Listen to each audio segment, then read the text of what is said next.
2022 का जो चुनाव होगा वो दिखाई दे रहा है कि योगी जी को बदनाम करने के लिए ऐसा किया जा रहा है और योगी जी का काम बोलता है, सीधा सीधा दिखाई दे रहा है कि वो जीतेंगे, इसलिए ये इसको डाइवर्ट करने की कोशिश कर रहे हैं, जो कि बहुत ही अनफॉर्चुनेट है, बहुत ही निंदनीय है।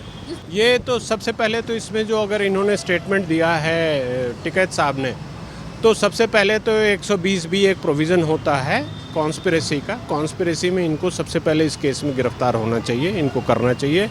सारी साजिश के पीछे शुरुआत करने वाले यही हैं। चूँकि वो मंत्री के बेटे हैं तो ये बात को उछाल कर किसी तरह से उनको बदनाम किया जाए और जो मिनिस्टर हैं उनको बदनाम किया जाए। सबसे बड़ी बात यह है कि इन लोगों का वहाँ प्रोटेस्ट करने का ये प्लान बना कैसे, ये क्यों ऐसा कर रहे हैं। अगर वहाँ डिप्टी जब जम्मू कश्मीर में इतनी बड़ी घटना हुई है जो कि सरासर टेररिस्ट एक्टिविटी है, लोगों को आइडेंटिफाई करके मार दिया गया, उस पर वही लोग जो कह रहे हैं कि यहाँ पे आदमी का मौत हुई है, वही लोग चुप हैं कश्मीर को लेके। बड़ा आश्चर्य की बात है और ये कंडेम होने वाले लोग हैं। ये दिखाई दे रहा है कि ये सिर्फ़ और सिर्फ राजनीति कर रहे हैं और जो बता रहे हैं कि ये लाशों पे राजनीति कर रहे हैं या गिद्धों की तरह जहाँ मौत होती है वहाँ पहुँच जाते हैं और दूसरी जगह जहाँ मौत हुई है उस पर कुछ भी। ये बड़ी हंसने वाली बात भी है कि दूसरे स्टेट के चीफ मिनिस्टर भी लखीमपुर खीरी आ रहे हैं। ये क्या, हमारा जो देश है वो एक फेडरल स्ट्रक्चर है। हर राज्य को अपने राज्य के टेरिटोरियल लिमिट्स में या जो राज्य के सब्जेक्ट हैं उस पर काम करने का अधिकार दिया गया है। दूसरे राज्य में क्या हो रहा है, ये किसी मुख्यमंत्री का दूसरे मुख्यमंत्री का अधिकार नहीं है। प्रियंका वाड्रा और तमाम जितने नेता हैं जो लखीमपुर की घटना को लेकर आंसू बहाने का या फिर मौन व्रत रखने की बातें कर रहे थे, आज देश के प्रधानमंत्री नरेंद्र मोदी ने कहा है कि इस तरीके से लोगों को सावधान रहना चाहिए जो लोग दो घटनाओं को अलग अलग चश्मों से देखते हैं। लखीमपुर पे आंसू बहाते हैं और जम्मू कश्मीर में हुई घटना के लिए कुछ नहीं बोलते। हाँ, ये तो दिखाई दे रहा है और लखीमपुर की जो घटना है वो सबको दिखाई दे रहा है, मीडिया में भी दिखाई दे रहा है कि वो कहीं ना कहीं से इंस्टिगेटेड थे, लोग मोटिवेटेड थे और कहीं ना कहीं उसमें इस तरह से किया गया है कि बदनाम किया जाए सरकार को, जबकि वो कहीं भी किसान आंदोलन से जुड़ा हुआ नहीं है। जिस तरह की एक्टिविटी की गई, पहले मंत्री जी का हेलीपैड जाकर घेरा गया, उसके बाद जब वो रोड से जा रहे थे तो रास्ते पे रोका गया। खैर, जो भी मृत्यु हुई उसमें उस पर अफसोस जाहिर करना हमारा भी बनता है, सबका बनता है, लेकिन उसके साथ साथ उसी समय जब जम्मू कश्मीर में इतनी बड़ी घटना हुई है जो कि सरासर टेररिस्ट एक्टिविटी है, लोगों को आइडेंटिफाई करके मार दिया गया, उस पर वही लोग जो कह रहे हैं कि यहाँ पे आदमी का मौत हुई है, वही लोग चुप हैं कश्मीर को लेके। बड़ा आश्चर्य की बात है और ये कंडेम होने वाले लोग हैं। ये दिखाई दे रहा है कि ये सिर्फ़ और सिर्फ राजनीति कर रहे हैं और जो बता रहे हैं कि ये लाशों पे राजनीति कर रहे हैं या गिद्धों की तरह जहाँ मौत होती है वहाँ पहुँच जाते हैं और दूसरी जगह जहाँ मौत हुई है उस पर कुछ भी नहीं बोलते। तो ये बहुत ही अनफॉर्चुनेट है और इनका नंगा रूप दिखाई दे रहा है, ये बहुत ही गलत है। अगर ये मामला सुप्रीम कोर्ट में चल रहा है तो इसके बावजूद भी राजनीति क्यों बार बार पे लखीमपुर को लेकर हो रही है? और उत्तर प्रदेश गवर्नमेंट की तरफ से भी SIT गठित कर दी गई है, वो अलग जांच कर रही है। सुप्रीम कोर्ट में अलग मामला चल रहा है, दलीलें वहाँ पर भी रखी जा रही है, पर उसके बावजूद भी विपक्ष की जो राजनीति है वो थमने का नाम नहीं ले रही। वो बेकार की राजनीति कर रहे हैं। अगर उनको याद दिलाया जाए तो 1984 में उन्होंने क्या किया था, कितने हजार सिखों को मार दिया था। इसके अलावा भी बहुत सारे ऐसे कांड इन्होंने किए हैं, या अभी छत्तीसगढ़ में क्या चल रहा है या राजस्थान में क्या चल रहा है, ये इनको दिखाई नहीं दे रहा। ये जाकर कहीं ना कहीं लखीमपुर खीरी को पहले से प्लानिंग करके इन्होंने तैयारी करके इस तरह की हरकत की है, जो कि एकदम कंडेमेबल है और गलत है। ये देश में जो विभाजन करने की कोशिश हो रही है, लोगों को जो कोई विषय नहीं है, जो कोई मुद्दा नहीं है, उस पर अराजकता फैलाने की कोशिश की जा रही है और सबको इसको कंडेम करना चाहिए। कांग्रेस का चाल चरित्र इस पे दिखाई दे रहा है। एक तरफ कांग्रेस का चाल चरित्र आपने कहा कि दिखाई दे रहा है, दूसरी तरफ महाराष्ट्र में जो पार्टी जहां पर खुद के किसानों के हालात बेकार हैं, वो कभी महाराष्ट्र बंद करती है, कभी उद्धव ठाकरे बयान देते हैं, कभी शरद पवार की तरफ से लखीमपुर को लेकर बयानबाजी की जाती है। उनका क्या मतलब वो अपना स्टेट संभालें, उनसे अपना स्टेट तो संभलता नहीं है। लखीमपुर खीरी, ये बड़ी हंसने वाली बात भी है कि दूसरे स्टेट के चीफ मिनिस्टर भी लखीमपुर खीरी आ रहे हैं।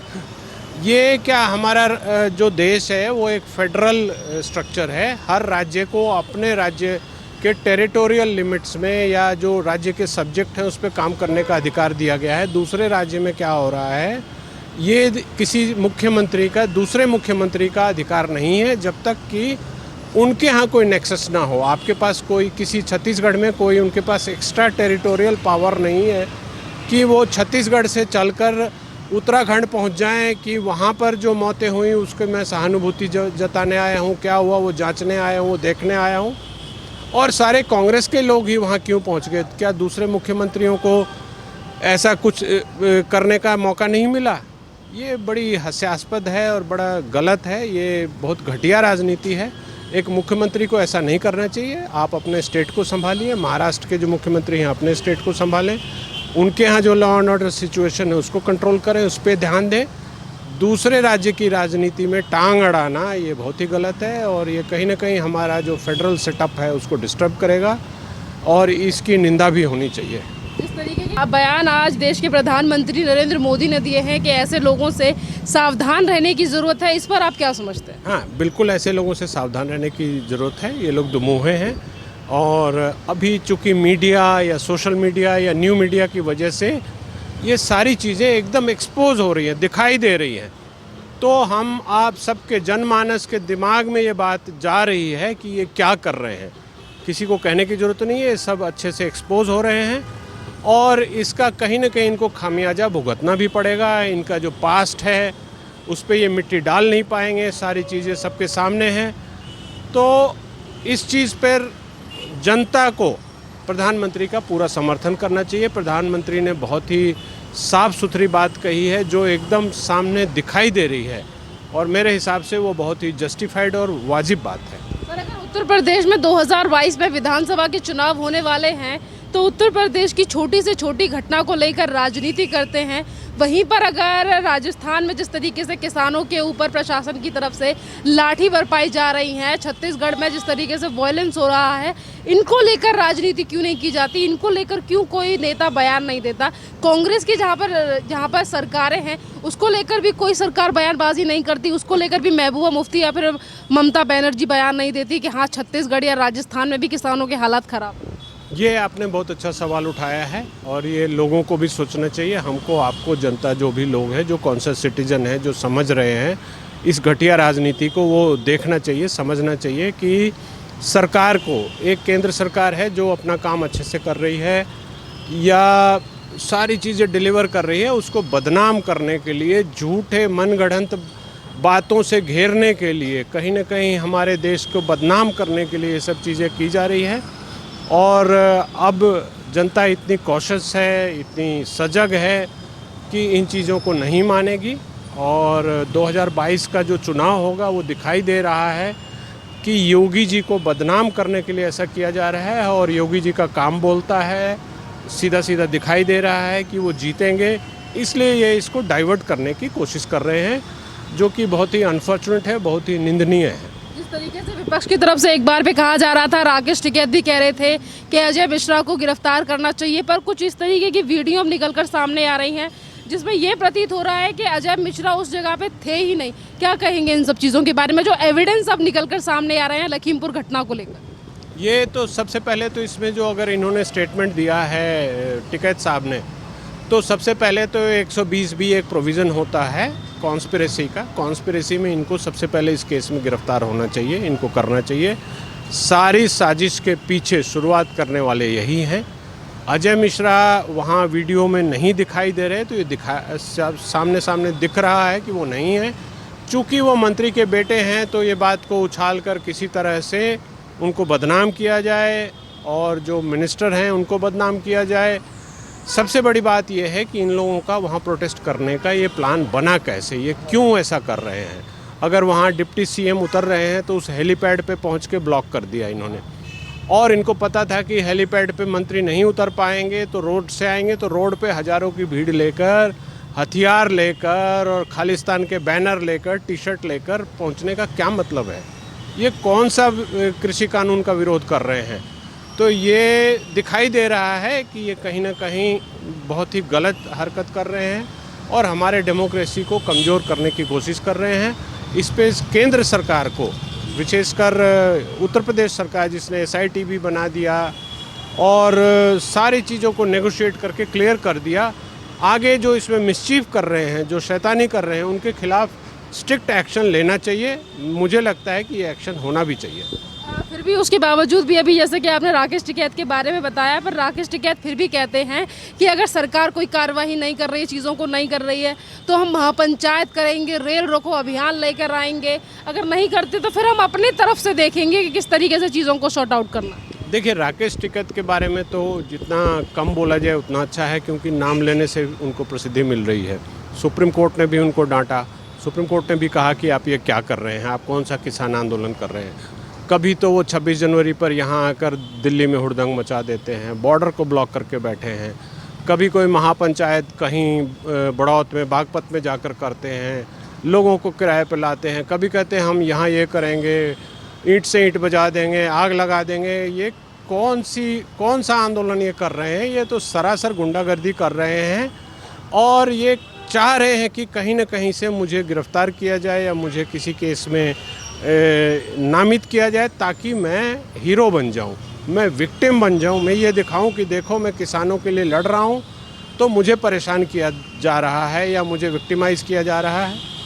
इनको इग्नोर करना ही सबसे आसान काम है। हाँ, अगर इनकी इन्वॉल्वमेंट कहीं दिखाई देती है, ये अगर किसी को इंस्टिगेट कर रहे हैं, उकसा रहे हैं, कोई कॉन्स्पिरेसी कर रहे हैं जिससे कि जान माल की हानि होती है, तो इनके ऊपर केस बनना चाहिए और सरकार को भी इनको बिल्कुल नहीं छोड़ना चाहिए। सारे झगड़े की जड़ अगर हैं तो इनके ऊपर केस बनना चाहिए और इनके ऊपर ट्रायल भी होना चाहिए। जो भी जाने जा रही है उसके लिए इनको दोषी सिद्ध किया जाना चाहिए। सर, अगर कोई भी राज्य होता है वहाँ पर विपक्ष की काफ़ी ज़्यादा अहम भूमिका होती है। विपक्ष भी तभी सामने आता है जब अच्छे खासे वोटों से मार्जिन उसके पास होता है। पर आज विपक्ष जिस तरीके की राजनीति करता है कि जिस राज्य में चुनाव आने वाले हों, जिस राज्य में केंद्र सरकार यानी कि बीजेपी की सरकार है, उसी सरकार को हराना हो, सिर्फ उन्हीं सारी चीज़ों को लेकर टॉपिक उठाए जाते हैं। क्या सिर्फ आज जो चीज़ है, आज जो युग चल रहा है, क्या इस टाइम पे जो विपक्ष है उसका काम सिर्फ इसी तरीके से राजनीति करना रह गया है या फिर जनता के लिए भी सोचने का कुछ अधिकार है? देखिए, विपक्ष तो पहली बात अपना रोल करने में एकदम विफल रहा है। विपक्ष को जो सवाल उठाने चाहिए, जो भी विषय हैं, जो भी बिल आ रहे हैं, उस पर आप कॉन्स्टिट्यूशनल डिबेट करो, स्टैटिस्टिक्स लाओ, डेटा लाओ। अगर आप कह रहे हैं कि अनएम्प्लॉयमेंट बढ़ रही है तो उसका डेटा लाइए, उसको लोगों के सामने रखिए, उसका एनालिसिस कीजिए, उस पर आंदोलन कीजिए। वो नहीं कर रहे हैं। विपक्ष बिल्कुल ही लचर है।